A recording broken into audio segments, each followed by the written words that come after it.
People began messaging me asking for love spells, like real ones. I thought it was a joke until one girl sent me her ex's full name and date of birth.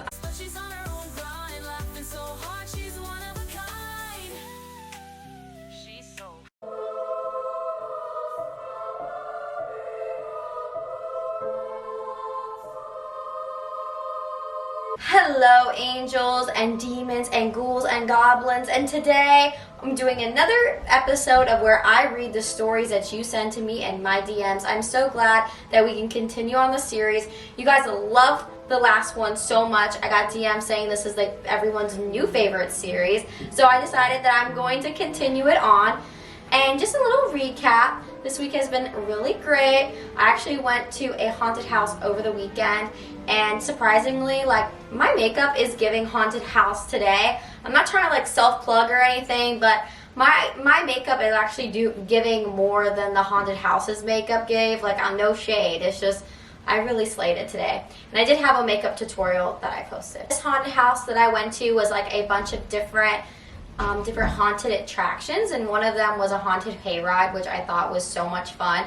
And it was actually kind of like spooky at some parts, and I think the spookiest part was kind of just like riding the hayride around in the dark. Like, that was scary, in the woods and everything. But those actors could touch you in the hayride, and no one touched me, but they touched this one girl, and she was like freaking out, and I got so scared for her because she was like freaking out because people were like coming out and running at her with chainsaws and stuff. You know, I love Halloween. I love everything spooky, so that was so much fun. And then we did something called like the forest, where you like walk around, and someone grabbed my ankle, which I thought was like really spooky, and it was almost like they were trying to touch our toes, which I was like, touching our toes, that's a little, I don't know, toe fetish much. So that was so much fun, and I love going to haunted houses during spooky season. I feel like they always get me in this perfect spooky mood, just like my outfit today, perfect spooky mood.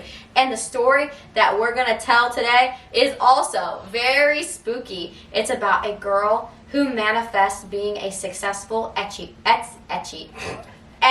witch.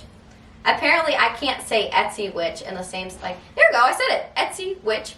And she manifests her dreams of getting a bunch of sales, but there is a problem. So I'm going to share you her story and give you all my brutal, honest advice. And how this goes down, if you didn't watch the other videos, is you send me your story in your DM saying, hey, Soph, blank your problem, and I'm going to give my brutal, honest advice, just like we're besties.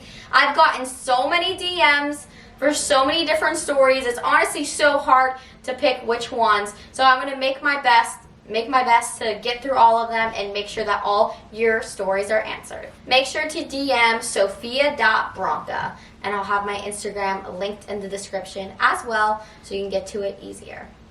Before we get on to the juicy story of the week that I'm so excited about, we have to take a moment for today's sponsor. This is my coloring book by Sophia Bronca, Cozy Critters, Halloweenies, and this is so cute, and this one is brand new. I just made it, and it is so cute. It is 40 Halloween themed wiener dogs dressed up in cute costumes. I absolutely love doll sounds, and I love wiener dogs, and they have these cute little illustrations, and they're all in Halloween costumes. I think by far my favorite is the hot dog wiener. Let me show you. My favorite is this hot dog wiener one. It is so cute. And the cover is so cute. This is perfect edition if you have someone special in your life that loves wiener dogs, Halloween, perfect for boo baskets, or giving someone something a little special for the holiday season. I have really bad anxiety, and coloring always makes me feel so much better. And this is, just type into your search bar Sophia Bronca, and my coloring books will pop up on Amazon, but also you can scroll down to this description and find it linked there. Okay, angels, let's get on with the videos. Love you. Okay, now that we're back, we're about to tell that story that everybody is waiting for. But now I'm going to just tell you one more time how this works. I'm going to read the DM off my phone, and then we're going to give our honest and brutal advice. So let's read the DM, shall we? Hi, Soph. Hey, girl. So I might have accidentally started a small witch business. Ooh, you know, on this channel we love everything witches and spooky. Like, I believe in that stuff. Like, I believe it. It all began last fall when I was bored between classes and decided to open an Etsy shop selling manifestation candles, crystal jars. At first I thought it was cute. I had pastel labels, positive affirmation, and a little handwritten notes that said something like "You are magic." That is so cute. And we also love to see a college student who's also being an entrepreneur. That is so fun. But things started to get weird. How weird. People began messaging me asking for love spells, like real ones. I thought it was a joke until one girl sent me her ex's full name and date of birth. I panicked, but I didn't want to lose the sale, so I sent her a self-love candle kit and pretended to say it was enchanted. Well, 2 weeks later, she messaged me saying that her ex came back. Whoa. And suddenly my Etsy shop blew up. I mean, hey, good, go girl. I was selling out of spell jars. People were begging me for custom rituals. I was up every night labeling jars by candlelight, like some 2 a.m. cottage witch. So the problem is now I feel like I manifested a monster. Every time I try to close the shop, something happens. Like my light flickers, my candles burn out sideways, or random people DM me saying they dreamed about me. I don't even know if I believe in this stuff, but it's starting to feel like the universe does. So should I keep doing this? Am I crazy for wanting to quit the things that's actually working? Or did I just accidentally sell my soul for a 5-star review? Wow. I feel like in a way your story really resonates with my story about, doing social media. Even though we might not have the same business plan, there's definitely some times in my life when I've been working for brands and shooting content for brands that I'm like, I know I'm getting paid for this, but I feel so exhausted with orders coming through for so many different brands, and then I'm thinking, do I even want to do this? So I feel like as an entrepreneur and having your own business, that is so valid to feel like that. Like you feel like you're drowning, especially if you're being successful. I know that there's been ups and downs in times with being a content creator where I felt like I'm not getting many like brand deals, and then I get too many brand deals, and then I'm like, oh my gosh, this is so much. So you're totally valid for feeling that way. I also want to say that even if it's manifestation or it's marketing, you're not chained down to one thing. If you're probably basing your self-worth off of sales. Now, I know a lot of influencers, like not me personally, or content creators, because I don't really like the word influencer. I know they sometimes get their self-worth off of how many people follow them or how many people watch their videos. But you're not chained down, and your self-worth is not based on how many sales you get. That's capitalism, baby. That is not, your worth is not based on every single sale that you make. And I absolutely love how you started something that was fun and enjoyable for you, and then it took off, and now it's become something stressful and a burden. And I totally understand that, because that's once started with me is like, I started making content, and then it became stressful and everything. So you're not wrong for feeling that way. But here's the thing, if it's marketing or it's magic, when you add a bunch of hard work into something, it always comes back onto you. And it sounds like you're doing an amazing job being an entrepreneur and having your witch Etsy shop. And you got to go deep down inside your heart. Is this something that you really love to do,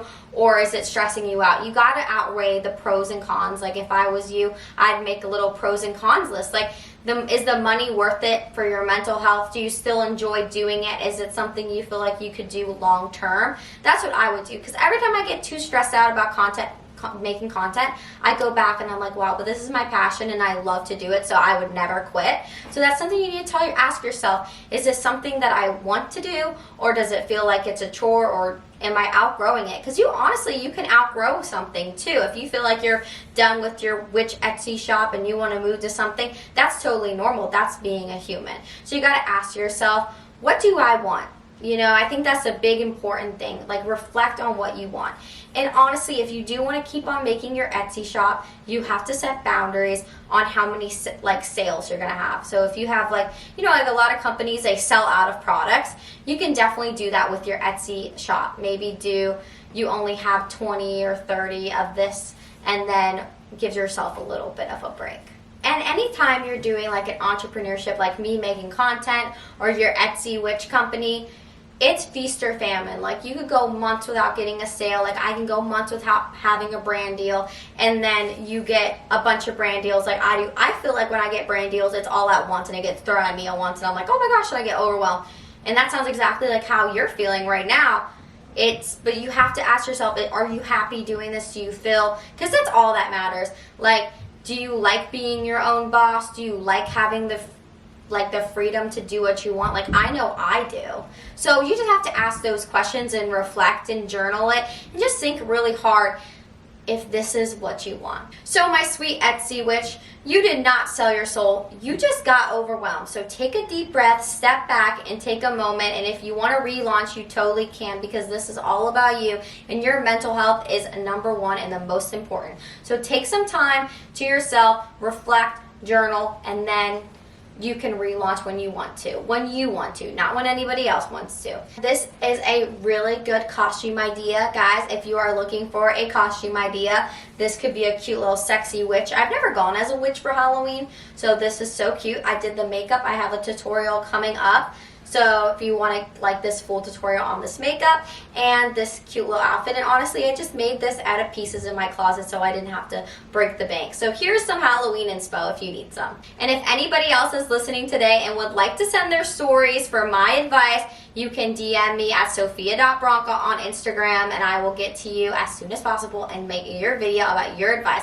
I absolutely love this new series, and I love connecting with you guys. I love seeing all the DMs from you guys, and I always just try to respond back to every single one of them. Okay, I love you all so much, and make sure to subscribe so you never miss a moment of She's So. Okay, I love you so much, angels. Stay spooky. Okay, bye. She's so